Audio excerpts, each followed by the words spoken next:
Oh, all right. Hey, Casey, What's up? how you doing? I'm all right. How are you? Yeah, I'm all right. So today we're going to be talking about how Moses and Aaron go in there and they ask Pharaoh to let their people go. But Moses, of course, is going to take all the credit for that line. And then they take their rods and turn them into literal trouser snakes. Is that what's going on here? No. Oh, but I mean, this is what we talked about in the meeting. The rods are being turned into trouser snakes. No. Oh, this is such a big letdown. I'm sorry. This is why you don't run the meeting. This is why I run the meeting. Oh, what? Not trouser snakes. Just snakes. Trouser snakes. No, I mean, not the same thing. But I mean, they're one-eyed snakes, right? No. They're not cycloptic snakes. I don't believe so. Why can't I just get snakes with lasers on their heads? I don't know why you're so interested in snakes.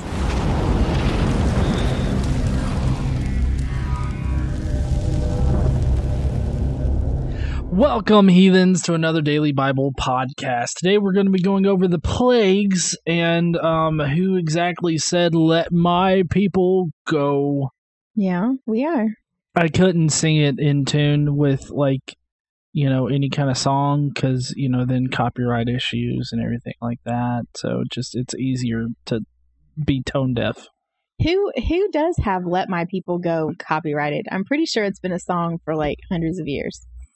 I don't know, but I figured Disney might try to claim. Disney or Michael Jackson, one of the two. All those two motherfuckers own everything. Mm-hmm. All right, so where are we starting off with today? Last time we got to the part where Moses and Aaron being Moses' mouthpiece because he's too much of a bitch to actually do this shit on his own. They're coming to Pharaoh to ask for their people or something. Isn't that right? No. Oh, fuck. Not again. Why don't you let me do the recap? Oh, okay. Okay. So last time we ended off Exodus chapter 4 with Moses and Aaron going to the Israelites to tell them of their plans of going to Pharaoh and getting them freed from Egypt. So that's where Exodus chapter 4 ends, and we're beginning today with Exodus chapter 5. So, are you ready? Yep. Yeah? Now that we're on the correct path instead of that fake news path that I was building. Well, so you were starting with chapter 5, which is fine because, we talked about it in the meeting, so it's easy to get confused. This is the first time we've told people about our pre-show meetings. Oh, okay. Isn't that supposed to be secret stuff? Like NASA shit? Well, no, I mean, it's important to know that we just don't open up a book and all right, well, what are we looking at today? Here's the word "the." I don't want them. I mean, we prepare for this shit. People think that we don't. People think we don't? Mostly Christians because they're like, you're reading it out of context. It's like, motherfucker, we're reading it from beginning to end. What context are you talking about? Anyways, go ahead with the beginning of this. Okay, so Exodus chapter 5 starts out after Moses and Aaron went to the Israelites, and the Israelites bought in. They were good. They went to Pharaoh and said, "This is what the Lord, the God of Israel, says. Let my people go so that they may hold a festival to me in the desert." Now, what's interesting that we learned last week and continues into this week is that Moses is kind of... we'll just go with not a great public speaker. He's a little bitch. just like Joseph was and just like Abraham was before him. Well, so Moses is afraid that if he goes to Pharaoh and he sounds weak or he sounds I don't really know what the right way to phrase this is. If he doesn't sound certain and commanding, basically, that Pharaoh will just laugh at him. And Moses isn't really, confident in his public speaking abilities. So he gets Aaron, who's his brother, to come and speak for him.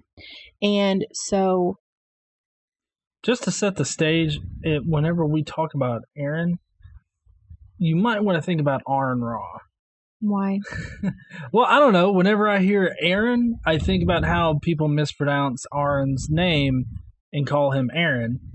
And so I don't know. I think it would be funny to have Moses and it's like, here's my brother Aaron or Aaron or however the fuck you say his name. Here he is. He's going to tell y'all how shit needs to go. Because I mean that's what Aaron Raw would do. He'd tell them how the fuck shit's supposed to happen. He'd be the mouthpiece.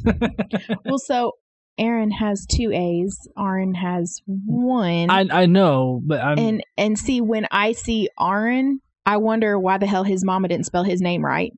Like, that's all I think of. Like, the first thing you think of is that Aaron is fucked up, and I'm thinking his name's all fucked up. So, but it's neither here nor there. Pharaoh said, "Who is the Lord that I should obey him and let Israel go? I do not know the Lord, and I will not let Israel go." Then they said, "The God of the Hebrews has met with us. Now let us take a 3-day journey into the desert to offer sacrifices to the Lord our God, or he may strike us with plagues or with the sword." But the king of Egypt said, "Moses and Aaron, why are you taking the people away from their labor? Get back to your work." Then the Pharaoh said, "Look, the people of the land are now numerous, and you are stopping them from working." So basically, all he can see is productivity. He's going to lose productivity if he lets these people go for a 3-day little jaunt in the desert. A siesta. Yeah. Except Jewish. Yeah. Not Mexican. So, moving right along, Pharaoh kind of got pissed about all of this, and so he decided that he would give the order to the slave drivers and the foremen in charge of the people that they are no longer allowed to supply the workers with straw for making bricks. In the past, straw had been supplied for them, and they were just had a certain number of bricks that they were required to make per day, but they were given all the supplies that they needed. Well, so now Pharaoh's mad, and he's like, "Fuck these people. They're lazy as fuck. They don't want to do their work. They want to go into the desert for 3 damn days, and I'm not having any of this shit. If they had enough work to do, they wouldn't be thinking about taking a siesta. So let them gather their own damn straw." And they still have to make the exact same amount of bricks that they have always had to make. So basically he says, make the work harder for them so that they keep working and pay no attention to lies. So, what? No, just the whole situation. Like, oh yeah, you want to take 3 days off? Well, here, I'm gonna limit your resources, but you got to still provide me with shit. You understand me? Also, no pay because that's how slavery works. Right. Well, so the slave drivers and foremen went out and told the people what Pharaoh said, that they wouldn't be getting any more straw, so they had to do it themselves, but they were still required to do the same amount of work in regards to brick making. So the people scattered all over Egypt to gather stubble and shit to use to make straw.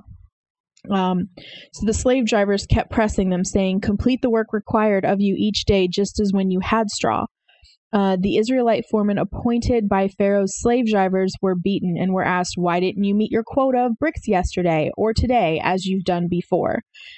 So the foremen dudes that are Israelites, all right, so they're Israelite slaves also, but they're kind of like the go-between. They're like, I don't want to say the union reps for the slaves because that would be crazy, but they're the people that represent the slaves as a whole to the slave drivers. So they get mad and they go and appeal to Pharaoh. "Why have you treated your servants this way? Your servants are being given no straw, yet we are told make bricks. Your servants are being beaten, but the fault is with your own people." Pharaoh said, "Lazy, that's what you are, lazy. That's why you keep saying, 'Let us go and sacrifice to the Lord.' Now get back to work. You will not be given any straw, yet you must produce your full quota of bricks," which we already fucking knew, but he repeated it again because that's what we do here in the Bible. And this is where freedom of religion is important to the founding of our nation and makes Moses a key figure. Just so you know, Texas still teaches that shit. Well, Texas teaches it now. Right. Yeah. So textbooks that were approved in 2015. Yep. Yeah. Anyways, go ahead. Sorry to interrupt with my little bit of a bitch rant. Yeah. I actually let's sidebar for a second. So I told my boss is a we'll just go with quintessential Southern conservative Republican. Shall we go with that? Like, can we deal with that? And so we disagree on a significant number of things, like pretty much everything. But he, and usually the workplace is not a place where you talk about politics or religion, but he loves to talk about both. So I humor him and I try to drop a little bit of education now and then. So we were having this conversation and we were talking about the separation of church and state. And he was talking about how that's bullshit. And so I explained to him why it's important that we separate church and state. And one of the examples I gave him was the textbooks in Texas. And I told him that Moses was written to the textbooks as a founding father for the United States. And he was like, I don't believe that. That's not true. They wouldn't teach that. And I was like, yeah, they most certainly do. It's in the textbooks in Texas. And he was like, no, it isn't. So I provided him with several links to various different news organizations, some conservative, some liberal, some middle of the road, mainstream kind of deals, just so he would have a wide breadth of things to look at. And so the next day he goes, hey, I got your email. And I said, yeah. And he said, you people, that's what he calls liberals, you people. So you people will believe everything you read on the internet. So he said. And I told him, I said, I could supply you with 100 more sources that say the exact same thing. And he's like, well, I won't believe it until you give me the textbook that shows it in it. And I was like, when did you start getting so damn skeptical? You're a Trump supporter and you believe every fucking thing that comes out that White House. So I have a hard time with this. Eventually, I did not get a copy of the actual textbook, but I did. Would you send me the Texas textbook code thing? Well, yeah, it was the standards for which the students should be taught. Mm-hmm. And they listed that, an example of a founding father is Moses. Yes, it did list that in standards. So I took the standards document to my boss, and he was like, well, of course Moses was influential in the founding of this nation. We're based on the 10 Commandments. There's only 3 of the commandments that you could even remotely say are against American law. Don't murder people, don't steal from people, and you can't lie on the stand, which is in itself a little bit debatable as to if it means lying on the stand or just lying in general. So I don't know what you mean when you say that it's based on the 10 Commandments. Yeah, just saying. I really try. I really try to teach him some stuff. Like I have to get backdoor teaching in, because he won't listen to me like front hand. Like he won't listen to me like I'll sit and listen to him argue his points. He won't listen to me. Yeah. So I have to go around the block a little bit to get him to actually think. And it doesn't happen very often. It didn't happen here. I was very disappointed. He just cognitive dissonance 11 again. Yeah, well, just to put this out there, backdoor teaching sounds a little bit dirty. Sounds like it should be a video on Pornhub. Well, it might be. I don't know. Backdoor teaching number 5. So anyway, back to the story. The foremen, they blame Moses. They get pissed. They go talk to, they realized they were in trouble. And they went and they left Pharaoh. They went and found Moses and Aaron, and they said, may the Lord look upon you and judge you. You have made us a stench to Pharaoh and his officials and have put a sword in their hand to kill us. So the Israelites are mad at Moses and Aaron because now they have to work so much more. And they made their lives more difficult. So Moses and Aaron were like, "Nah, fam, we got you. I'm going to turn my rod into a snake." Not exactly yet. So Moses returned to God and said, "Why have you brought trouble upon these people? Is this why you sent me? Ever since I went to Pharaoh to speak in your name, he has brought trouble upon this people, and you have not rescued them at all." So the Lord told Moses, "Now you will see what I do to Pharaoh. Because of my mighty hand, he will let them go. Because of my mighty hand, he will drive them out of this country." And that's the very beginning of chapter 6, of Exodus chapter 6. And that is when the rod magic trick happens. No. Fuck! I just want the rod to turn into a snake, and that's... We have to get to chapter 7 we first. Oh, okay. Well, let's power through all of this stuff. What? That's not how... I'm kidding. What's next? Okay, so... God also told Moses, "I am the Lord. I appeared to Abraham, to Isaac, and to Jacob as God Almighty, but by the name the Lord. I did not make myself known to them. I also established my covenant with them to give them the land of Canaan, where they lived as aliens. Moreover, I have heard the groaning of the Israelites, whom the Egyptians are enslaving, and I have remembered my covenant. Therefore say to the Israelites, I am the Lord, and I will bring you out from under the yoke of the Egyptians. I will free you from being slaves to them, and I will redeem you with an outstretched arm and with mighty acts of judgment. I will take you in as my own people and will be your God. Then you will know that I am the Lord your God, who brought you out from under the yoke of the Egyptians, and I will bring you to the land I swore with the uplifted hand to give to Abraham, to Isaac, and to Jacob. I will give it to you as a possession. I am the Lord." Why is he just now remembering this shit? Like, it just seems like pretty fucking convenient. It's like, 400 years have passed. Oh, well, now I should probably make good on my promise to that Abraham fuck. Yeah. I've been promising all of his descendants that I was going to give them this land. I guess I better go ahead and give it to them. But you know what? They're going to have to work for it. Yeah, I mean, pretty much. So it's interesting because within these few verses, he says, "I am Lord" 4 times. Let's see, 1, 2, 3, 4. Yeah, I am Lord 4 times.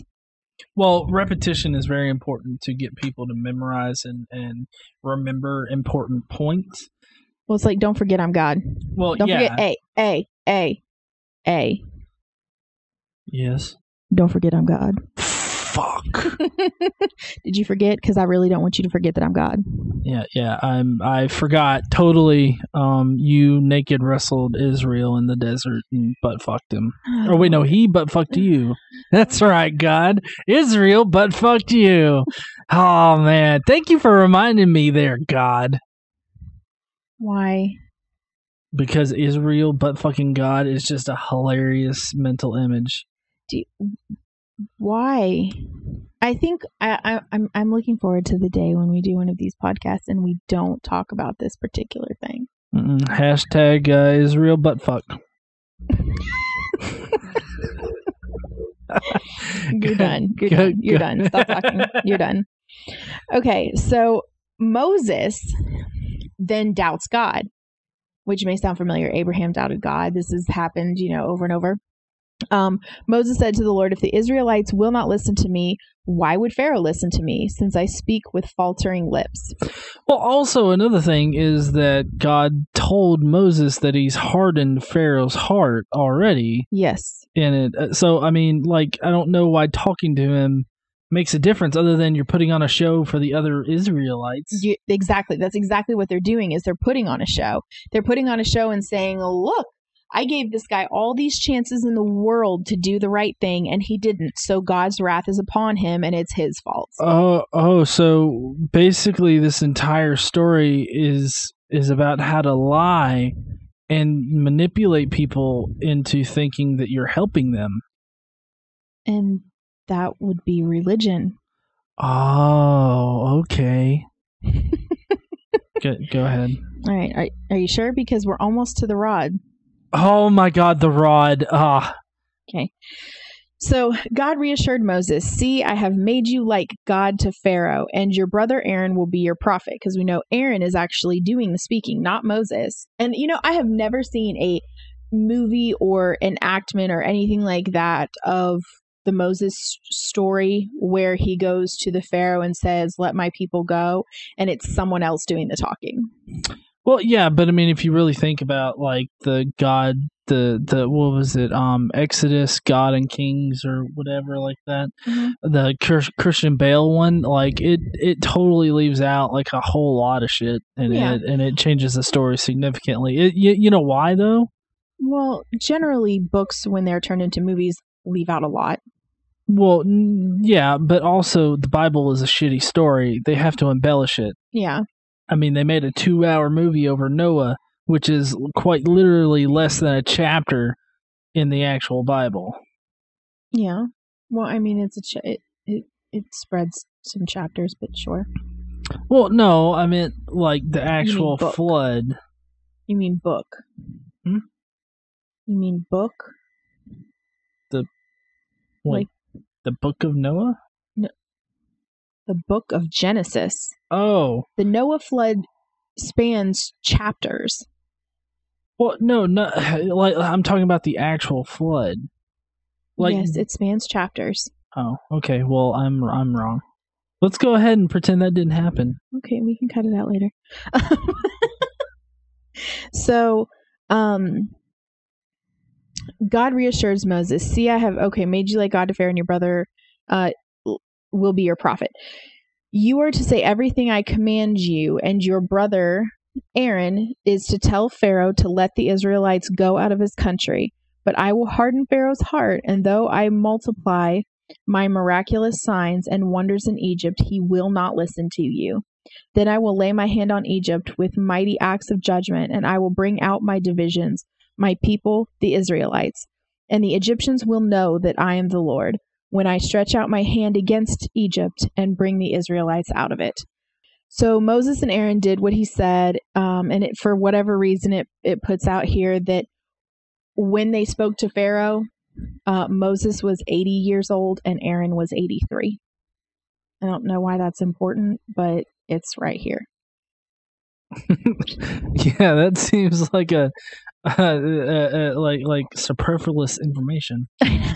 It just seems like a weird place to tack it. It's like, all right, I'm going to fuck Egypt up, and there ain't nothing nobody can do about it because I'm going to make sure it happens that way. Also, Moses and Aaron are 80 and 83 respectively. Oh. I couldn't have continued the story without that information.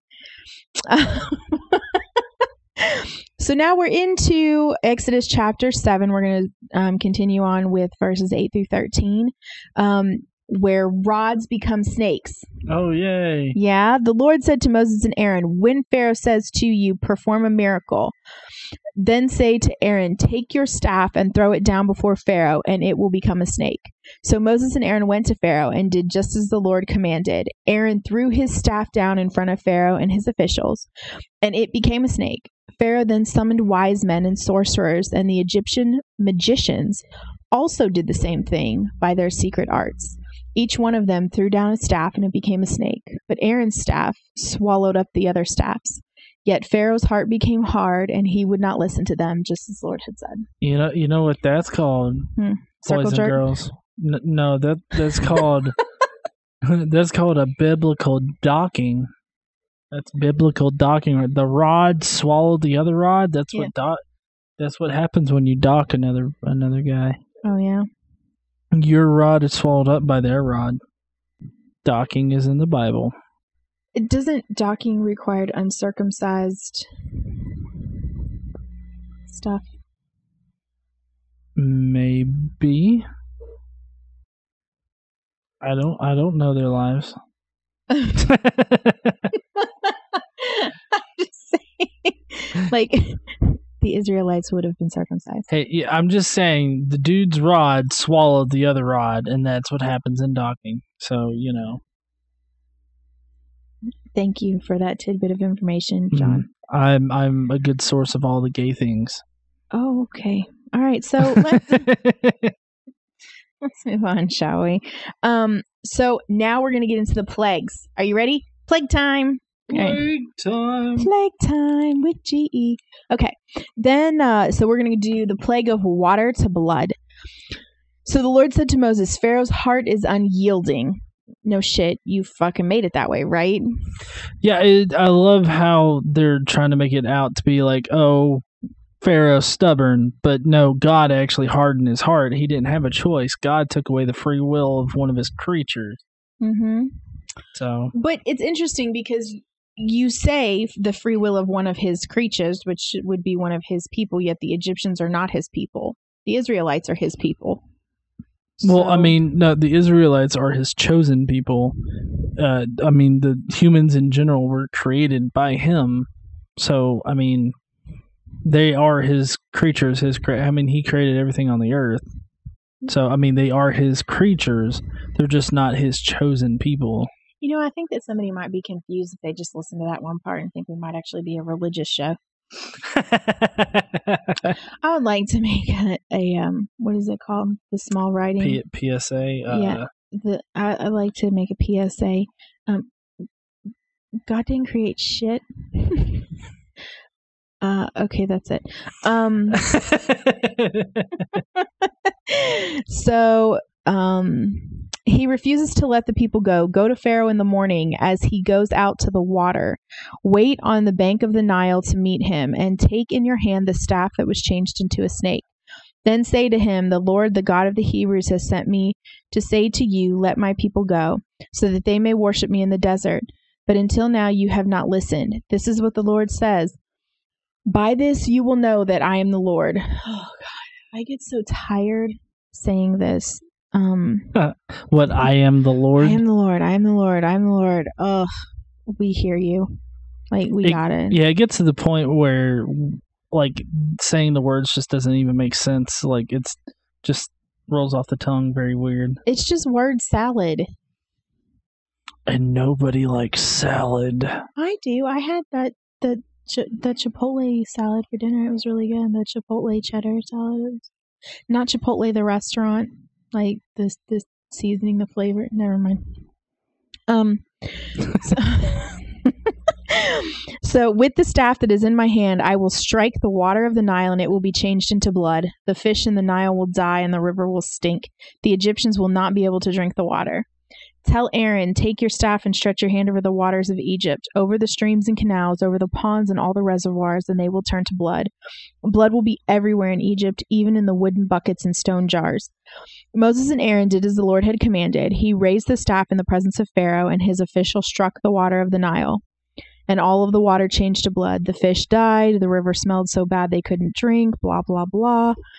Wait. The water smelled so bad they couldn't drink? Like, yeah. The river smelled so bad that the Egyptians couldn't drink. Well, okay. I don't know. What are you trying to make sense of here? Well, no, like they're saying, oh, it smelled bad, therefore we can't drink it. Like, I don't know. Do you drink stinky water? Well, no, but I would assume that they wouldn't just dip their fucking canisters in there and just drink the water straight out the Nile. I mean, what do you think they did?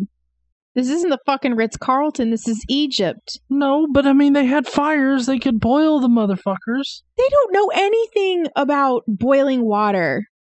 Okay, point taken. All right. So, interesting enough, the Egyptian magicians did the same things by their secret arts, and the Pharaoh's heart became hard. He would not listen to Moses and Aaron. You know, Egypt has some really good fucking magicians. This is some, like, illusionist shit going on here in Egypt. Oh, yeah. Mm-hmm. Instead, Pharaoh turned and went into his palace and did not take even this to heart. And all the Egyptians dug along the Nile to get drinking water because they could not drink the water of the river. So that's the first plague. Okay. First plague, under the belt. Undrinkable water that smells like shit. Got it. Blood. It's blood. Water into blood. Either way, smells like shit. Well, it probably smells like iron. And when it coagulates, it stinks. Well, I mean, it's not literal shit that I mean. I mean, it just smells bad. Yeah. Okay, so the next plague. You want to guess what the next plague is? See, is it the frogs? Frogs. Frogs are the next plague. 7 days passed after the Lord struck the Nile. Then the Lord said to Moses, "Go to Pharaoh and say to him, this is what the Lord says." I don't know why we have to keep saying this. "Let my people go so that they may worship me. If you refuse to let them go, I will plague your whole country with frogs. The Nile will teem with frogs. They will come up into your palace and into your bedroom, onto your bed, into the houses of your officials and on your people, into your ovens and kneading troughs. The frogs will go up on you and your people and all your officials." Okay, Ew, thanks. that's nasty. It's not going to be the special, like, lick the back of it and you're hallucinating kind of frogs either. Probably not. They're probably just like toads, like bullfrog deals. So the Lord said to Moses, "Tell Aaron, stretch out your hand with your staff over the streams, canals, and ponds, and make frogs come up on the land of Egypt." So Aaron did it. Pharaoh summoned Moses. Aaron did it. Frogs were fucking everywhere, all right? So Pharaoh summoned Moses and Aaron and said, "Pray to the Lord to take the frogs away from me and my people, and I will let your people go to offer sacrifices to the Lord." So Pharaoh's a weak motherfucker. I know. 2 plagues, and he's already like, "I give up. I give up." Moses said to Pharaoh, I leave to you the honor of setting the time for me to pray for you and your officials and your people, that your houses may be rid of frogs, except for those that remain in the Nile. Tomorrow, Pharaoh said. So Moses and Aaron left Pharaoh, and Moses cried out to God and basically said, "Hey, basically flip the switch tomorrow and get all these fucking frogs out of here," right? So I want to know where the frog switch is. Like, where exactly is that? Because it'd be fun to just turn off and on occasion. It's like, oh, I'm sorry, I can't go to work. There's too many frogs. Well, so the Lord did what Moses asked. The frogs died in the houses and in the courtyards and in the fields. They were piled into heaps, and the land reeked of them. But when Pharaoh saw that there was relief, he hardened his heart and would not listen to Moses and Aaron, just as the Lord had said. Do you get the feeling that these are like Pokemon? It's like, Pharaoh used hardened heart. It worked effectively. I didn't watch Pokemon ever, so I'm a huge nerd. I know. Okay, so next we have the plague of gnats. Then the Lord said to Moses, "Tell Aaron, stretch out your staff and strike the dust of the ground, and throughout the land of Egypt the dust will become gnats." They did this, and when Aaron stretched out his hand and struck the dust, gnats came upon men and animals. All the dust throughout the land of Egypt became gnats. But when the magicians tried to produce gnats by their secret art, they could not. And the gnats were on men and animals. I thought we already said that like 3 times. Repetition, Casey. You got to repeat it enough so people can memorize it and they can be brainwashed. I'm getting tired. Okay, so the magician said to Pharaoh, the magicians, they couldn't do this shit. So they said to Pharaoh, "This is the finger of God." But Pharaoh's heart was hard and he wouldn't listen, just as the Lord had said. So Pharaoh's heart was hard. Mm-hmm. God made it hard a couple times. Mm-hmm. Even Pharaoh made it, at one point, Pharaoh re-hardened his heart, his own heart. Mm-hmm. So, I mean, I don't know. There's a lot of heart hardening going on here. Well, and I just think it's interesting that it's like, just as the Lord has said, like, see, God was right, but he's the one, according to this story, he's the one that did this. He said, "I will harden Pharaoh's heart." So he already knows what's going to happen. He makes what is going to happen, and then he celebrates himself for it happening. It's kind of like liking your own comment on YouTube. I see you motherfuckers out there. Okay, so you want to guess what the next plague is? Boils. No. Fuck, what? Flies. God damn it. So gnats and then flies. Yeah. We're going to skip all of the same shit. Let my people go, blah, blah. No. Let my people glow.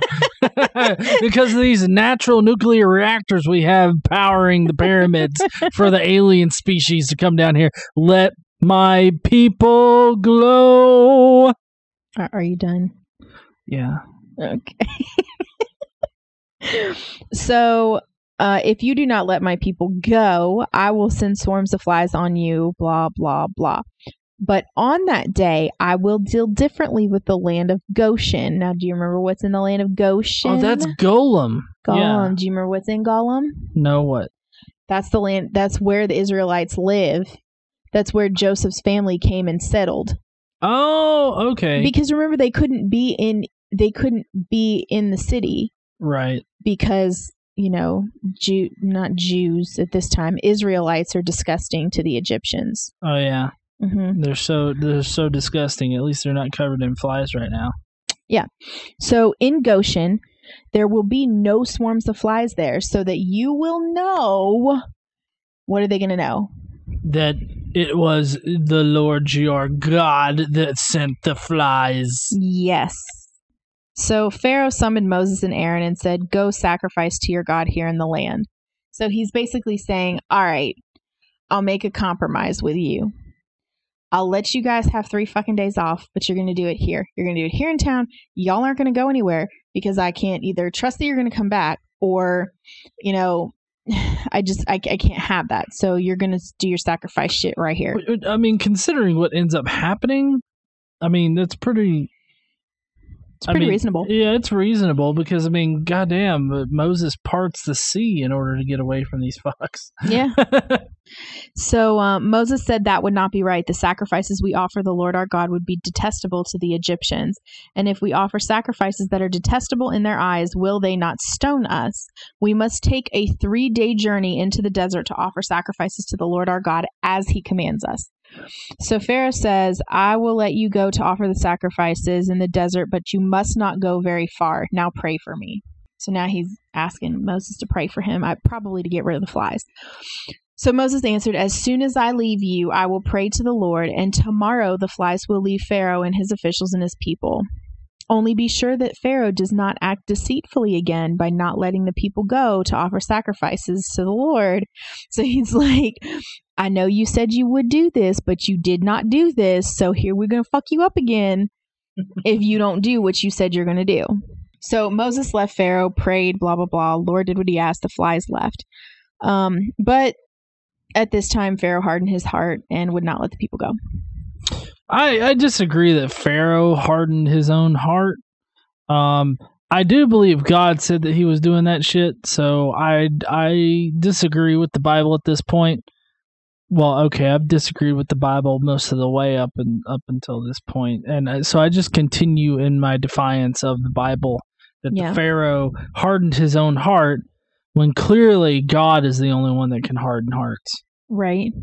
Because this is supposed to be broken up, this particular book is broken up into days of the weeks. It's a 365-day devotional kind of deal. The plagues are also broken up. So we're done with the plagues for today, but next time we're going to start with Exodus chapter 9, the very beginning, and that is the plague of dead animals. Dead animals, then dead children, and then an escape through the wilderness of the sea.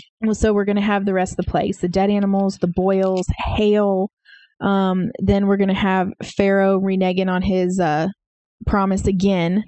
And Moses is going to warn him, but he's not going to believe him. Then there's going to be the locust and the darkness and then death. All right, so let's see. We've got the bloody river. Mm-hmm. That's one. And then we got frogs. Yeah. And then we've got the gnats. Flies. And the dead animals. Boils. Hail. Locusts. Darkness. Death.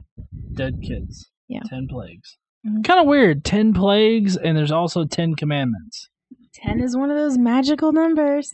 Well, for this particular section, yeah. Mm-hmm. I mean, it's just kind of weird how that works out. It's also very symmetric because you got the 10 plagues that freedom, and then you've got the 10 commandments that control them. Yeah.